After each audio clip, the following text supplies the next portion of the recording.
Every time my siblings called me sister, I never knew they were speaking a lie my parents forced them to live with.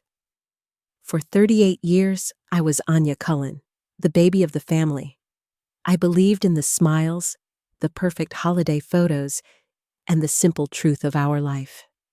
Then, a dusty box in the attic opened, and everything shattered. I found the adoption papers, but the truth wasn't that I was adopted. The real shock was the official court document showing my own mother, Vivian Cullen, was the one who orchestrated my abandonment. She signed the papers. She knew the secret. She lied to me. She lied to my father. But the worst betrayal? She made my brothers unknowing participants in the biggest lie of our lives. My entire existence is a secret they never knew they were protecting. Before we dive into the deepest secret my family ever kept, hit that like button and tell me in the comments, what's the biggest family secret you ever found out? I need to know I'm not alone in this. The sound was the worst part. Not the thud of the mahogany chest hitting the floor, or the frantic, echoing gasps from the attic doorway where my mother, Vivian, stood frozen. It was the sickening, high-pitched smash of the tiny, hand-painted porcelain doll that had been my baby gift, the one she always called my little Anya, breaking into a million sharp, useless pieces. I was supposed to be looking for old tax records. Instead, my hands were clamped around the edges of a yellowed, sealed envelope, heavier than any single sheet of paper should be. The paper wasn't a tax return.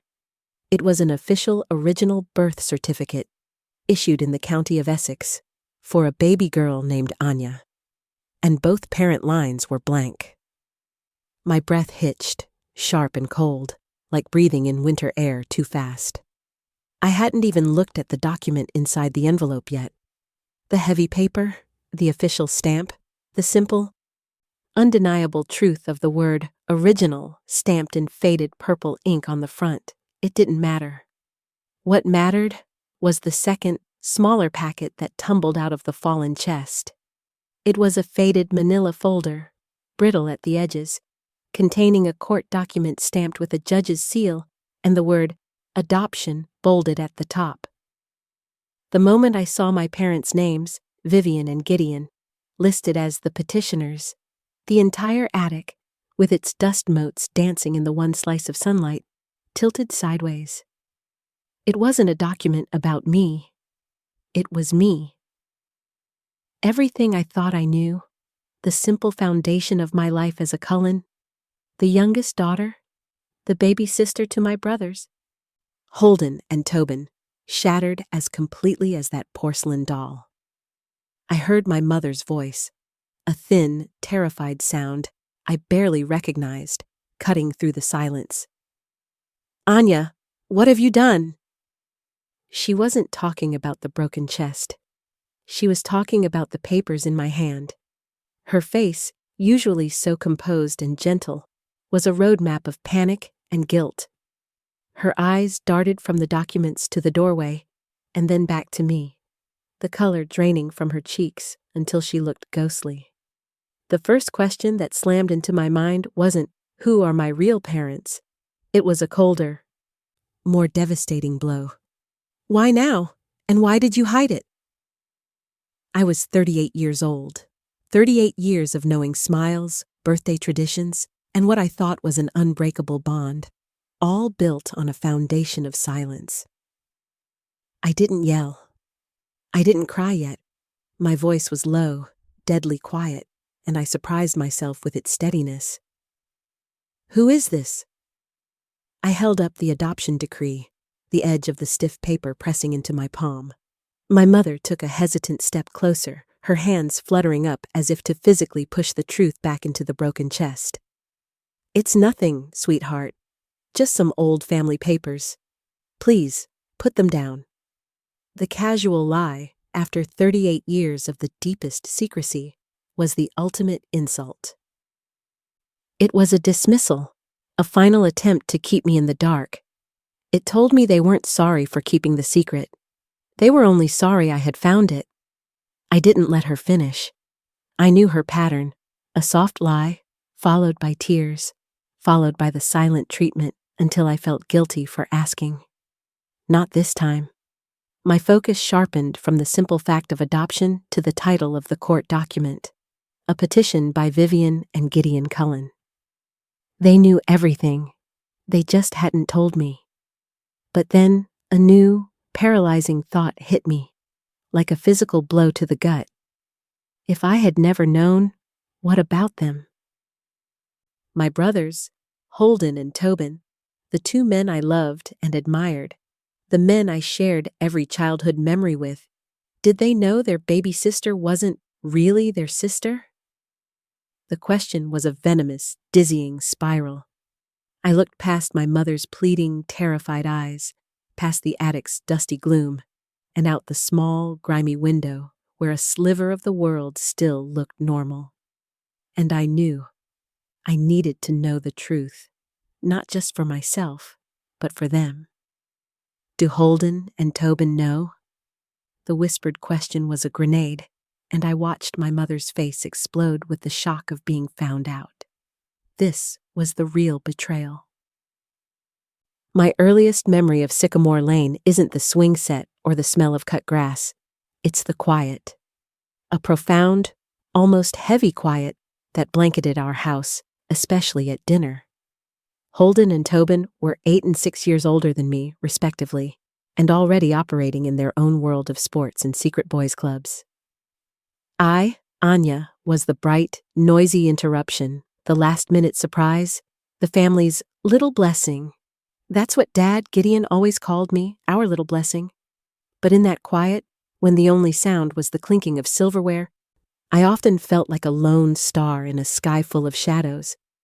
I saw the way my mother, Vivian, would subtly redirect the conversation when Holden would launch into a story about our family history or our shared traits.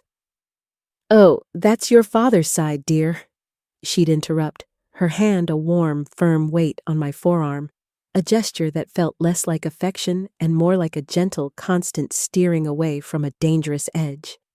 We looked nothing alike, which, as a child, was a simple fact of genetics. Sometimes you don't. Holden and Tobin were tall, sandy-haired and blue-eyed, the spitting image of Gideon. I was smaller, with a tangle of dark, almost black curly hair and eyes the color of moss. When people would remark on it, "Oh, Anya has her mother's dark hair," or "She's got a lovely, unique look," Vivian would simply smile, a tight, polite curve of her lips that never quite reached her eyes. I remember once, when I was 10, I drew a family portrait for school. I drew myself with bright blue eyes, just like theirs. When Vivian saw it, she laughed, a short, nervous sound, and then painstakingly colored my eyes over with green crayon, saying, "We need to show the teacher your real, beautiful color, Anya." It felt like a correction, a gentle but firm erasure of my attempt to simply belong. The favoritism, which I'd always dismissed as the natural dynamic of older, more established children and the adored baby, now took on a cruel, sharp clarity. Holden and Tobin were given the original oil-painted portraits of our grandparents. I received a framed photograph of a sailboat. They were taught the Cullen family secret recipes for the holiday pies. I was put in charge of setting the table. It wasn't malice. It was a subtle, continuous separation, like two streams running parallel, close enough to feel the spray, but never allowed to truly merge. Now, I saw it for what it was. A desperate need on my parents' part to protect the real Cullen legacy, the bloodline, while keeping the adopted daughter at a comfortable, manageable distance from the truth. One summer, we visited my maternal grandparents in North Carolina. My grandmother, Eliza, a woman whose honesty was as sharp as her wit, was showing me a photo album. She pointed to a picture of Vivian as a child.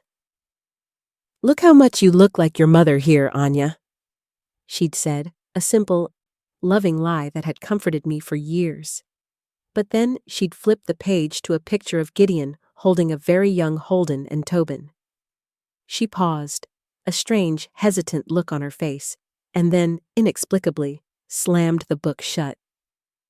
"Enough history for one day, dear," she'd mumbled, her hand shaking slightly as she pushed the album away. I'd forgotten that moment until the papers in the attic burned into my memory.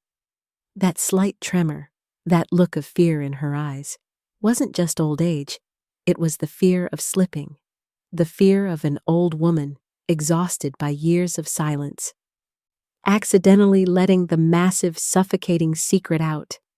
That's the cruelty of a secret that has to be maintained by a whole family.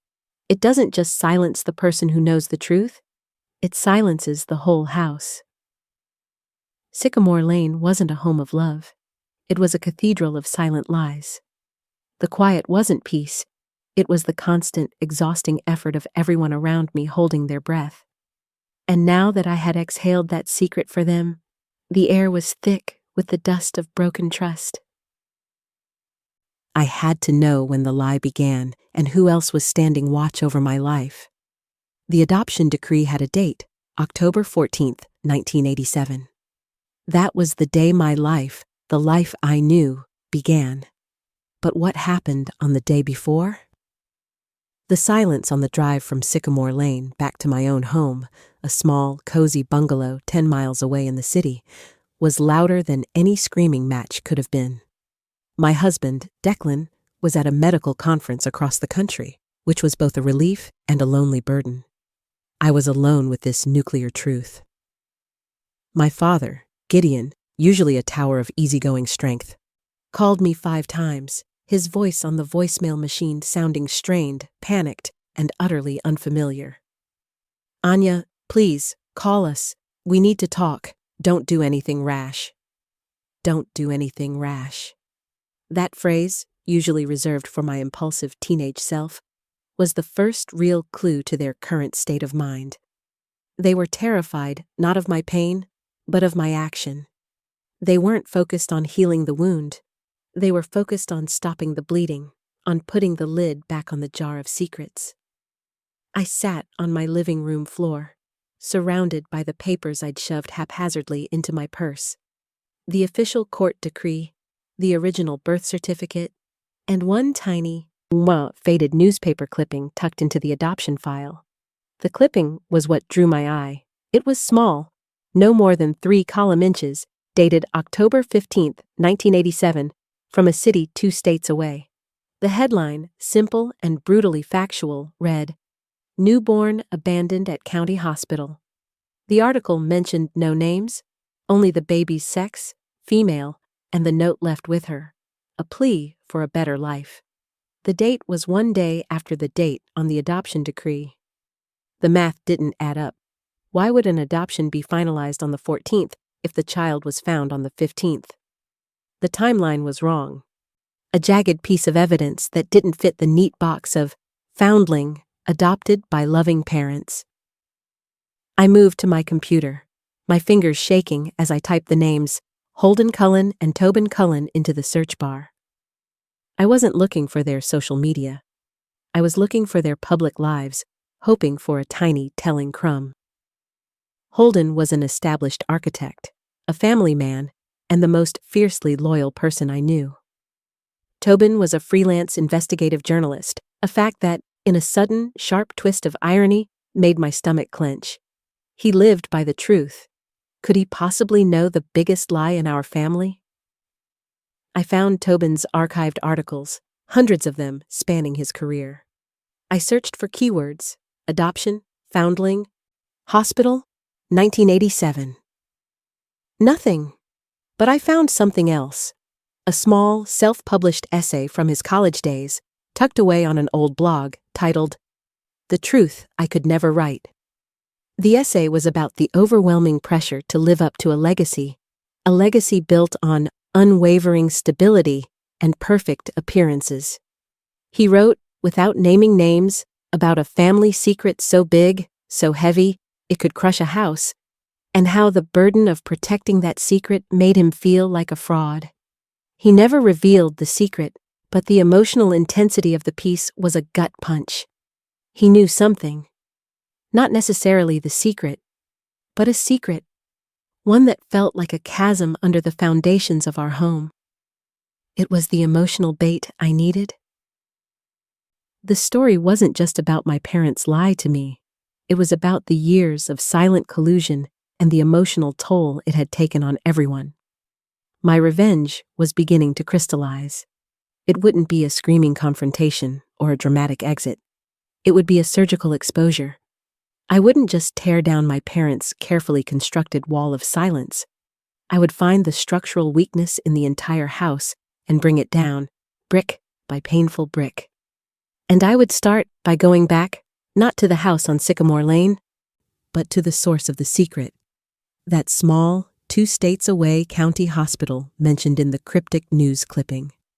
I needed the full, unvarnished story of October 14th, the day the lie began. I packed a small bag. I didn't call my parents back. I didn't call Declan. My brothers deserved the truth, and I was going to be the one to deliver it.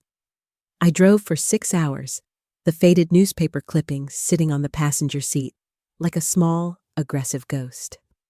I arrived in the small, unassuming town of Crestwood, Pennsylvania, a place that had no business being the starting point of my life. The Crestwood County Hospital was now a modern medical complex, but the original wing, a solemn brick structure with too many windows, still stood. I found the administration building and, fueled by a burning conviction, requested the archived records for the date October 15, 1987. The clerk, a kind woman named Doreen with a tired smile, was initially resistant, citing privacy laws. But my story, a fabricated tale of searching for a long-lost aunt, combined with a well-placed, desperate tear, seemed to melt her professional reserve. After 2 hours of waiting, Doreen reappeared, her smile gone, replaced by a look of deep, unsettling concern. She didn't have the full chart, but she had a triage log from that night. And what she pointed to, with a trembling finger, made the room spin. The entry was handwritten in shaky cursive. Newborn F, admitted 10/15/87, 03:12 a.m., found in supply closet maternity ward. Accompanying note, condition, stable. Guardian brought in, V. Cullen. V. Cullen, Vivian Cullen. My mother wasn't just the adopter. She was the founding link in the chain of my abandonment. She hadn't waited for the baby to be found by strangers. She had found me, or perhaps put me there. The new timeline was devastatingly clear. The official adoption papers, signed on the 14th in a different state, were a desperate measure. A prearranged shield to cover a crime, not an act of benevolence. My mother hadn't adopted an abandoned baby. She had stage-managed an abandonment to cover a secret I still couldn't fathom. The abandonment was a necessary plot point in the narrative they constructed to make me theirs without the necessary legal or emotional complications. But why? The mystery had deepened, shifting from a simple lie of omission to a calculated conspiracy. And the final cruel twist was in the column next to the entry, the one listing the baby's first name as entered by the attending nurse. Ilara. My name wasn't Anya. My first name, the name I had carried in those first, frightening hours of my life, was Ilara.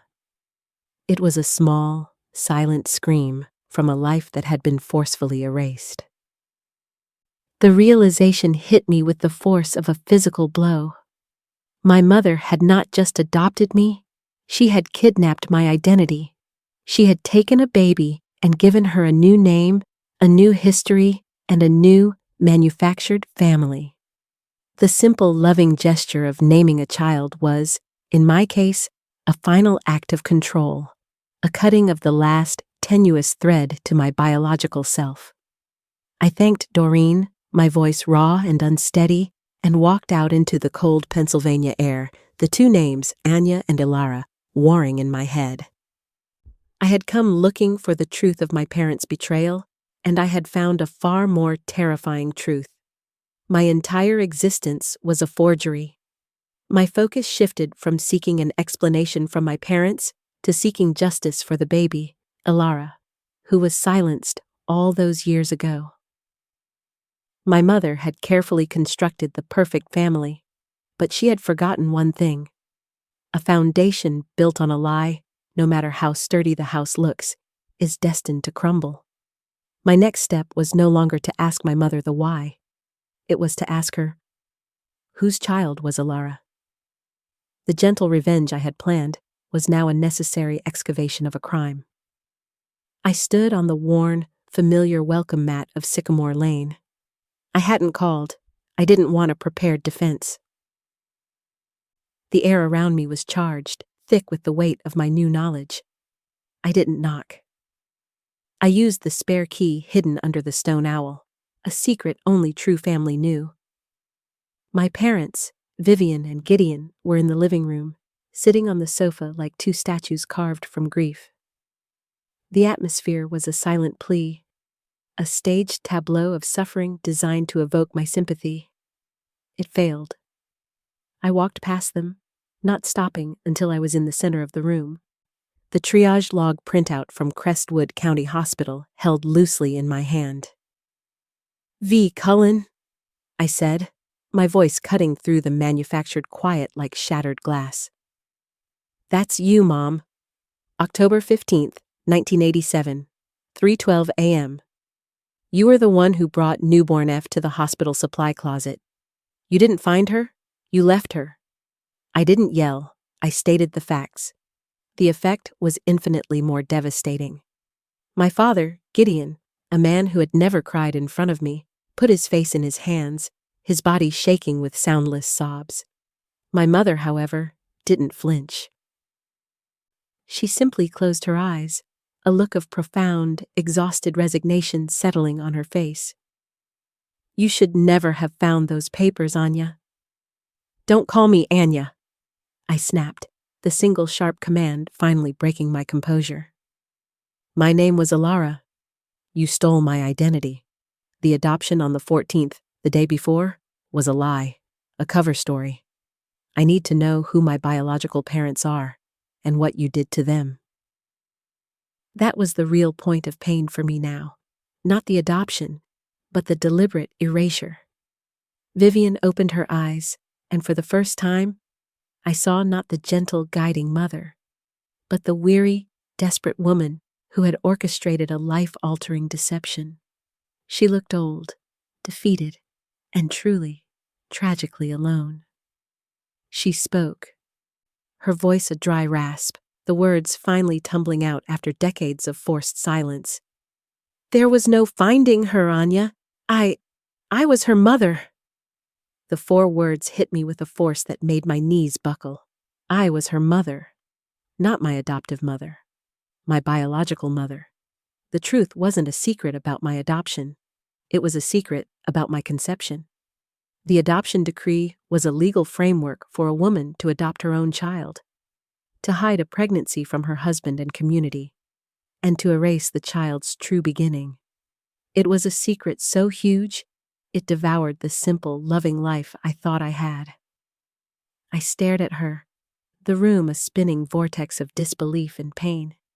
You were pregnant? But how did Dad not know?" My mind raced back through the timeline.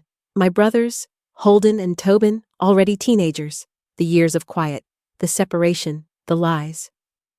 "Your father was away for 2 years in Europe on an extended assignment for his firm," she whispered, a new wave of tears finally overwhelming her composure.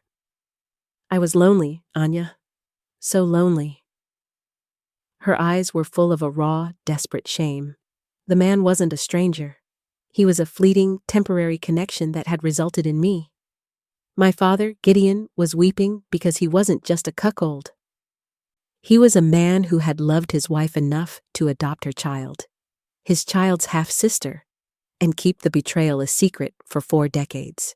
The betrayal shifted, becoming more complex, more devastating. It wasn't just my parents lying to me. It was the fundamental dishonesty that my family was founded on. My mother had protected her reputation, and my father had protected her heart and his family's image, all at the cost of my true self and my brother's genuine understanding of their own lives. The quiet on Sycamore Lane wasn't just a secret. It was a lie of fidelity, of trust, of lineage. I knew the entire family dynamic had to be a lie as well. I walked over to the phone. "I need to call Holden and Tobin," I said, my voice devoid of emotion. "They deserve to know the truth about their perfect family and about the half-sister you never told them they had." I made the call to my brothers from my own home, needing the distance and the privacy. The phone felt heavy and cold in my hand. I started with Holden, the older one, the architect. He was the most grounded, the one who built things with a meticulous eye for structure and detail. He answered with his usual warmth. "Anya! Hey, what's up? Mom called. She sounded weird. Everything okay?" His voice was a lifeline to the safe world I was about to sever. "Holden," I said, my voice steady, though my heart was hammering against my ribs. "I found some papers. I'm adopted, but that's not the biggest secret. Mom, she's my biological mother." Silence. A long, agonizing stretch of silence where I could hear his shallow, shocked breathing. Then a low, guttural noise that sounded like a wounded animal. "What did you say?" he finally choked out. I repeated the truth, simply and factually, adding the detail about my real first name, Ilara.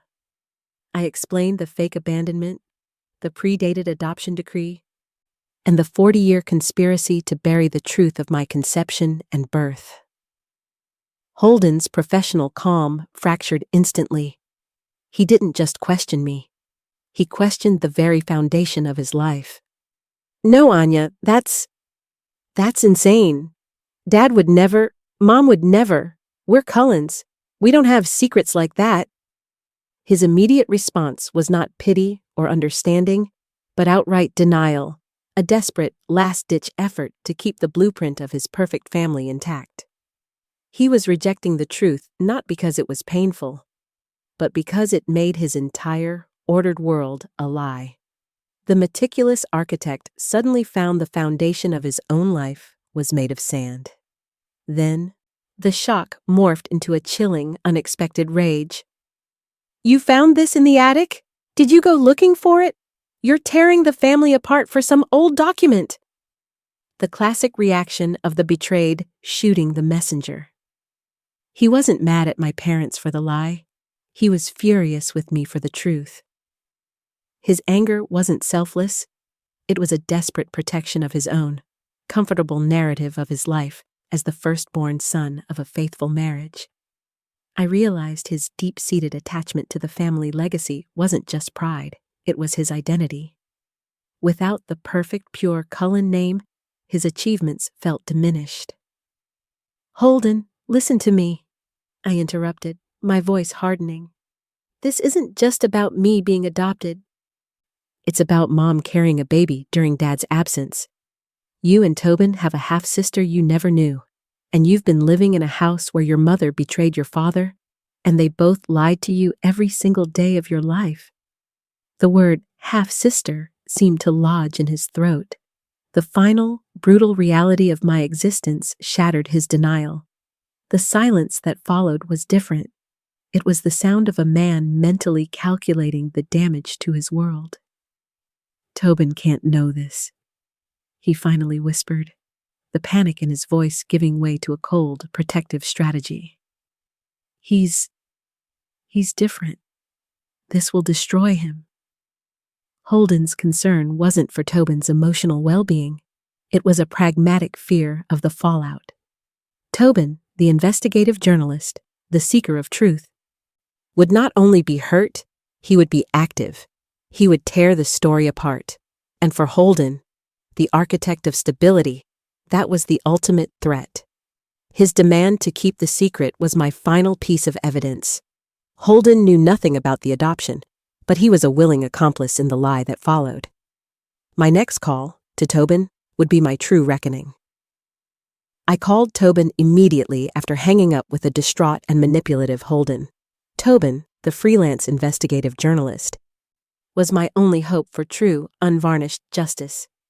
He answered on the third ring, a casual, clipped, "Yeah, Tobe," that was instantly familiar. I wasted no time on small talk. I told him everything, just as I had told Holden. The attic, the adoption decree, the name Ilara, the triage log, and my mother's confession that she was my biological mother. Unlike Holden's shock and denial, Tobin's reaction was a chilling, focused calm.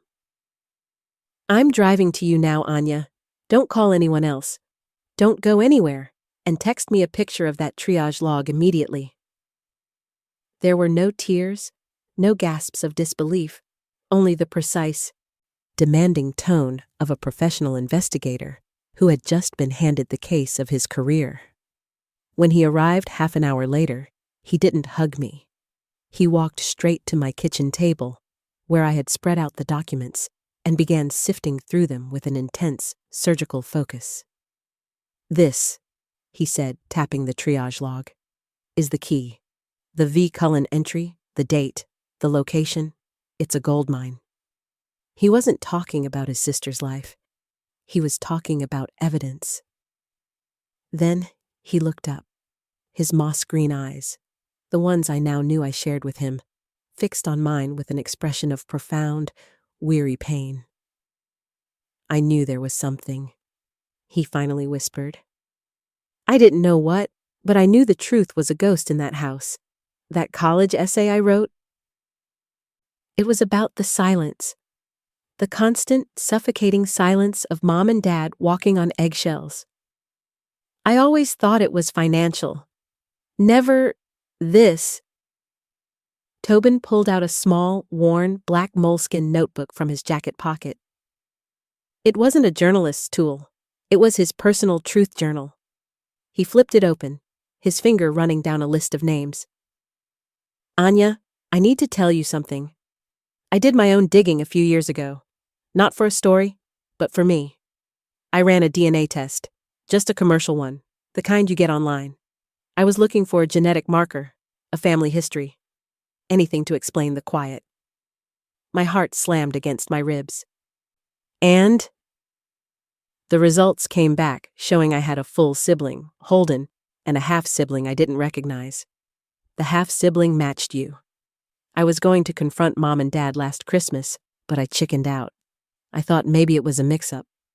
Maybe I was wrong. Maybe you were just a distant cousin who showed up on the test." He closed the notebook with a sharp snap. "I know, Anya. I already knew we were half-siblings. But I didn't know the story. I didn't know Mom was the one who abandoned you." The revelation that Tobin had known a partial truth, yet had chosen to sit on it for years, was another layer of betrayal. He wasn't protecting me. He was protecting his own fragile peace, his belief in his family's core goodness. His calm demeanor wasn't just professional. It was a shield, a habit of truth-tellers who are terrified of the truth. "Why didn't you tell me?" I asked, the pain making my voice tremble. He looked down at his notebook, unable to meet my eyes. "Because I didn't want to be the one to light the match. I didn't want to lose my family." That was the crux of the Cullen disease.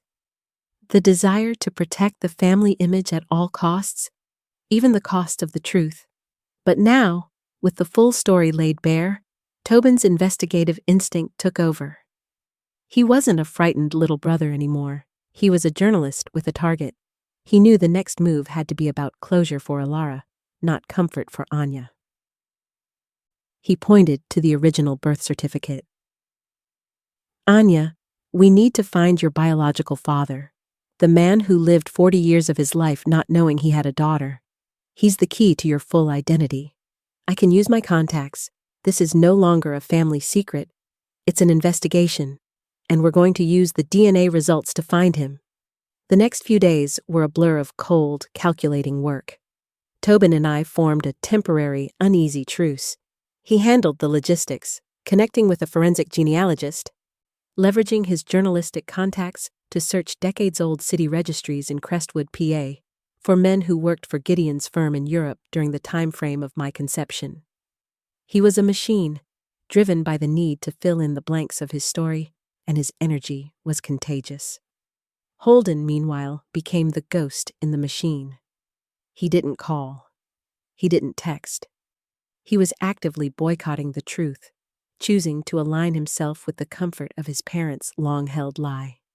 He was the picture of the betrayal I feared most, not the active deception, but the passive complicity.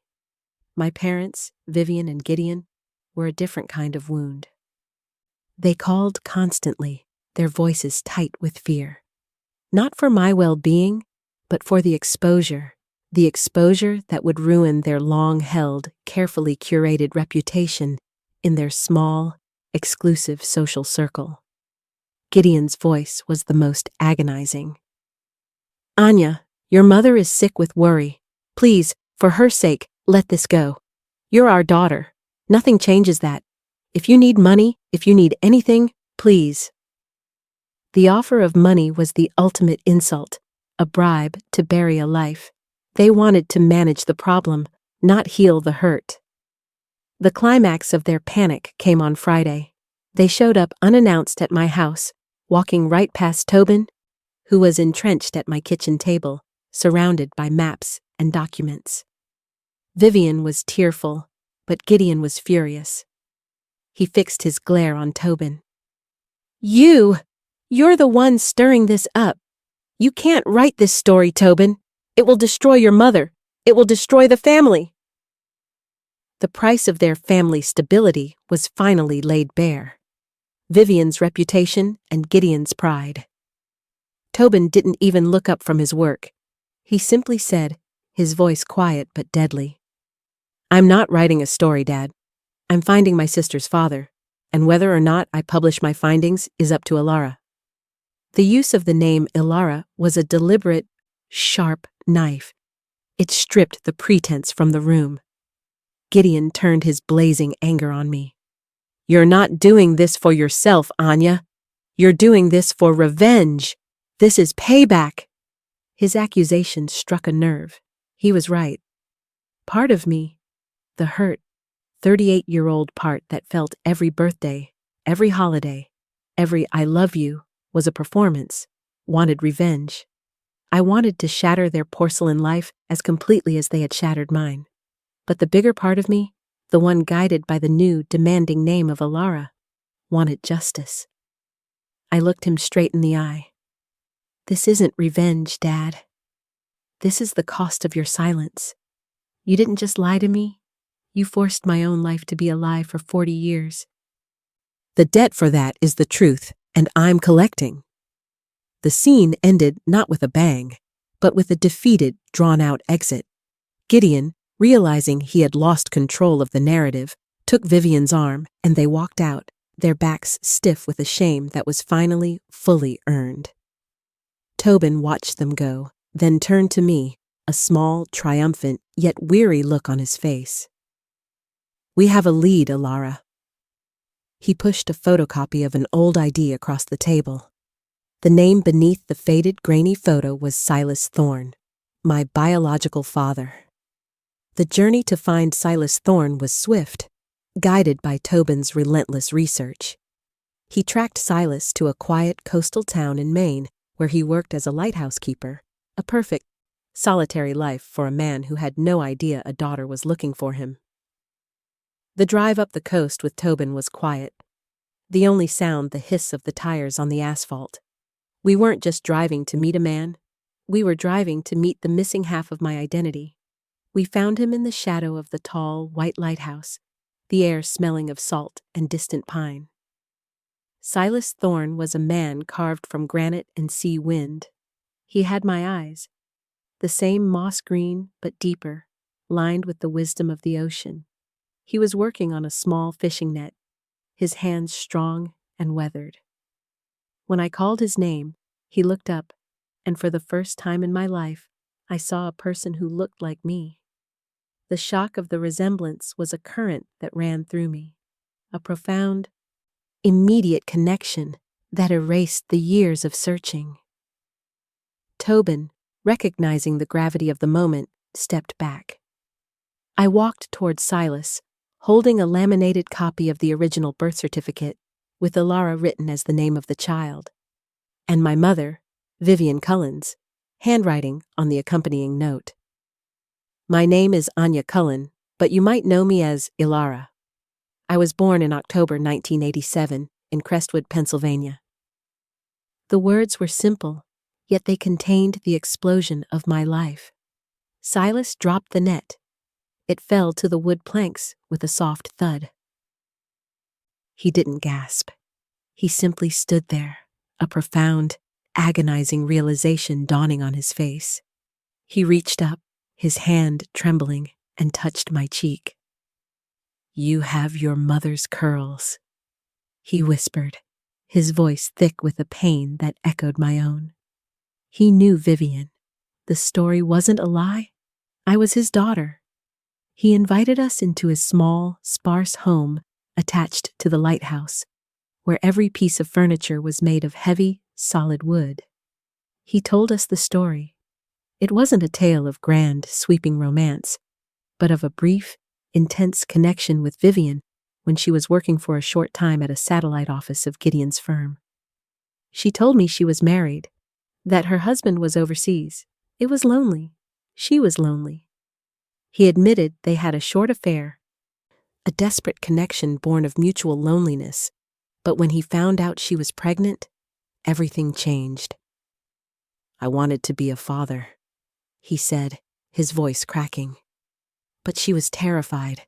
She said her husband, Gideon, would divorce her, and she would lose her family, her sons. She offered me money, a huge amount, to disappear. She swore she would take care of the baby, that she would raise the child as her own with Gideon's consent. That was the last time I saw her. She sent me a letter 2 months later, a short, typewritten note. It said the baby had been born, and that it was a boy, and that she and Gideon had decided to put him up for a closed adoption to protect their marriage. Silas looked at me, a tear tracing a path through the salt and sun lines on his cheek. "She lied. She told me I had a son and that he was gone. She wiped you out of my life with a single piece of paper." The revelation was a second betrayal, a cruel, calculated wound inflicted by my mother, not just on me, but on the one person who may have chosen me. She didn't just take my identity, she stole my father's right to know me. My quiet, simple plan for justice solidified into an aggressive, necessary act of exposure. I didn't just have to confront my mother about my life. I had to confront her about his, and I knew what I had to do next. Bring the two men whose lives she had shattered. My adoptive father, Gideon, and my biological father, Silas, together. I didn't call my parents to tell them I was coming back. I didn't warn them about the 2 cars following me, Tobin's and the rental I'd insisted Silas Thorne drive. This wasn't a talk. It was an intervention for the truth. When I pulled up to Sycamore Lane, my adoptive father, Gideon, was on the front porch, watering a potted fern, the picture of serene, upper-middle-class domesticity. He looked up, his face a mask of weary relief, expecting a tearful reconciliation. His relief evaporated when he saw the other 2 men step out of the cars. Tobin walked with the air of a grim witness, and Silas Thorne, my biological father, walked with the slow, deliberate stride of a man who had come a long way to claim a truth. The resemblance between Silas and me was striking. The resemblance between Silas and Gideon was a study in contrasts. Silas, rugged and honest. Gideon, tailored and trembling. I didn't let Gideon speak. I walked straight up the porch steps, the humid air heavy around us. "Dad, this is Silas Thorne. He's my biological father. Mom told him 38 years ago that the baby, Ilara, was a boy, and that they had given him up for adoption. She didn't just lie to me. She lied to the man who wanted to be my father, and she lied to the man who chose to be my father." I finished, my voice ringing with a conviction that brooked no denial. Gideon's face crumpled.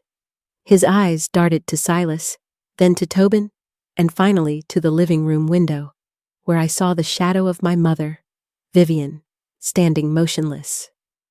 The sheer scope of the lie, the years of silence, the elaborate cover-up, was finally collapsing in a public, undeniable way. Gideon was a broken man. "Vivian!" he roared, a sound of agony that ripped through the quiet street. "Get out here now!" Vivian emerged from the house, her eyes red-rimmed and swollen, but her posture still rigidly defensive. She saw Silas, and the last vestiges of her composure shattered. The fear in her eyes was a raw, naked thing. She knew the game was over. "Silas, how?" she began, but Silas cut her off, his voice quiet, but carrying the weight of 4 decades of silence. "You took my son from me, Vivian. You lied and said I had a son, and that he was gone. You stole my chance to be a father." He was speaking to the lie he had been told, not the girl she had hidden. The air was so thick with unspoken truth, it was suffocating. I stepped forward, facing my mother, the architect of this incredible, devastating lie. "You didn't just betray me with the adoption, Mom. You betrayed the man you married by taking a lover. You betrayed your lover by lying about the child's sex and fate, and you betrayed your sons by making them unknowing participants in a massive conspiracy. You chose your reputation over every single person in this family." The truth wasn't a weapon, it was a mirror, and I made her look into it. Then, the final stunning twist. Gideon took a shaky breath, his eyes meeting mine. "Anya, I didn't know about the affair. I truly didn't. But I knew about the baby. I knew she was mine, in my heart. When she told me she had to give her up, I saw my life dissolving. I told her to bring you back." "I told her we would sign papers and tell the boys you were a surprise. I didn't want the secret of her affair exposed, but I refused to lose a child." He was confessing not to my adoption, but to a love so profound it drove him to accept a lie that only grew worse when he realized the entire family was fracturing. I was looking at a man whose love was a bigger part of the conspiracy than his pride. His love had blinded him, and it was the deepest, most complex layer of the betrayal. Gideon's confession, that he knew about my existence, but not about Silas, and that he chose to adopt me out of a desperate, protective love, was the ultimate pivot point. It didn't excuse the lie, but it complicated the narrative of simple betrayal. It separated the motive. My mother, Vivian, acted out of shame and a need to protect her reputation. My father, Gideon, acted out of love and a need to protect his child. This new, agonizing truth created a clear line in the sand. I looked from my mother's tear-stained, defeated face to my father's trembling, broken one. The anger I felt for Gideon was a confused, dull ache. The anger I felt for Vivian was a sharp, focused blaze. She hadn't just lied. She had manipulated everyone around her. Me, Silas, and her own husband. I walked over to the porch railing and took a breath of the fresh, clean air that felt miles away from the suffocating atmosphere of their secret-filled house. "Mom," I said, my voice quiet, the finality in the tone more devastating than any shout.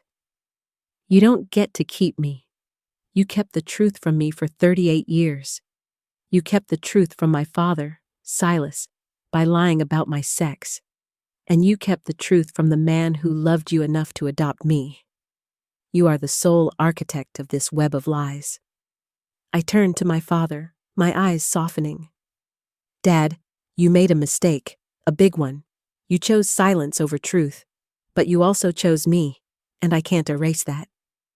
Then, I faced my brother, Tobin, who had been a silent, necessary witness. "Tobin, you knew a partial truth and didn't speak up, but you also helped me find the rest of it.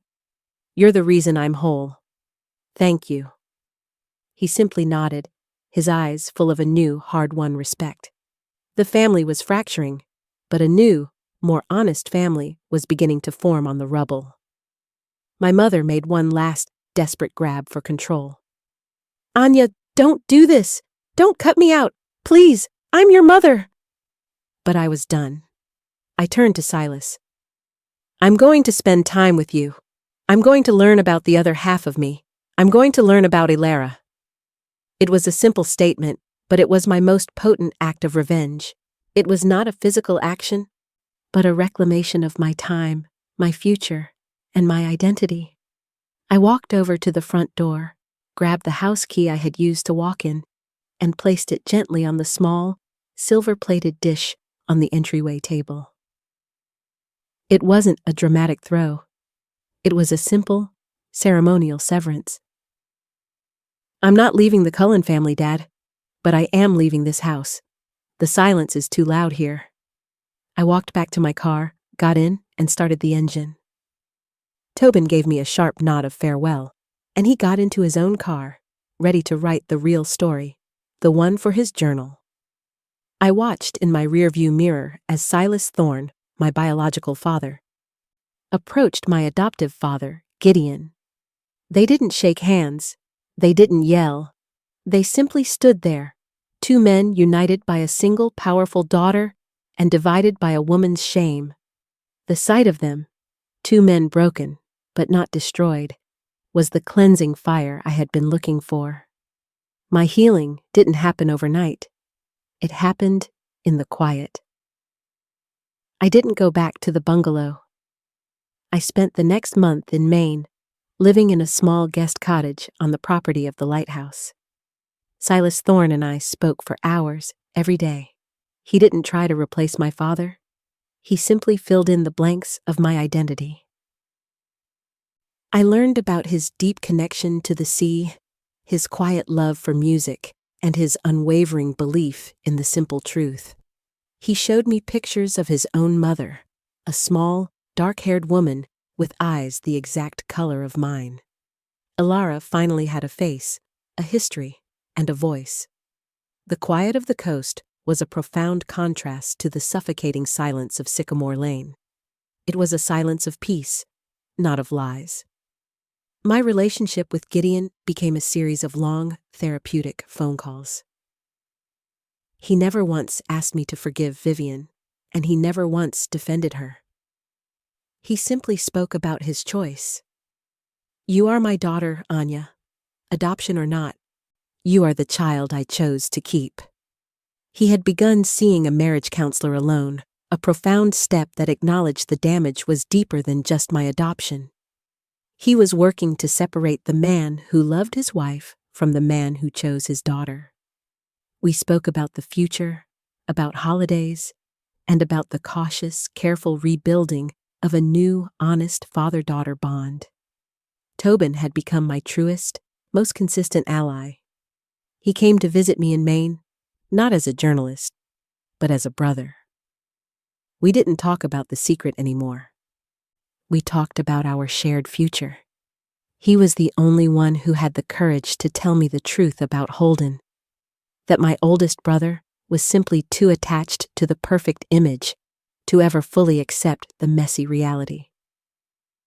"He'll come around, Ilara," Tobin said, using my birth name, a quiet sign of his acceptance. "But only when he realizes his loss is greater than his pride." Vivian was the only one I kept a true distance from. I didn't hate her. I simply understood her. She was a woman who had let one mistake turn into a lifetime of lies. Her punishment was not my anger, but my absence. She called once, her voice raw, not with defense, but with a simple, wrenching truth. "I thought I was protecting you, Anya. I thought you would be happier in the life I chose for you. I was wrong. I'm sorry, my Ilara." I told her I heard her, and I wished her peace. It wasn't forgiveness, it was closure. My final empowering act was not about revenge, but about wholeness. On a clear, crisp evening, standing on the observation deck of the lighthouse, watching the beam cut through the darkening sky, I called Gideon. Dad, I've made a decision. I'm changing my name. Not legally, but for me.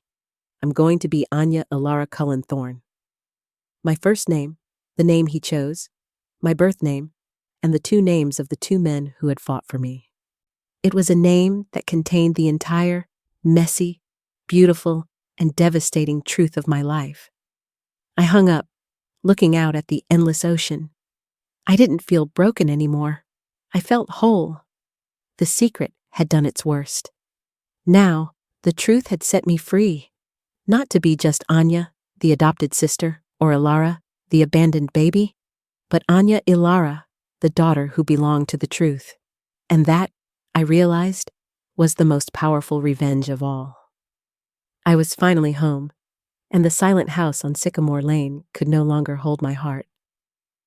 Thank you for watching my story. If you've ever felt like you didn't belong, or if a family secret changed your life, I want to hear your story. Leave a comment below, and don't forget to subscribe for more stories of healing and finding your truth.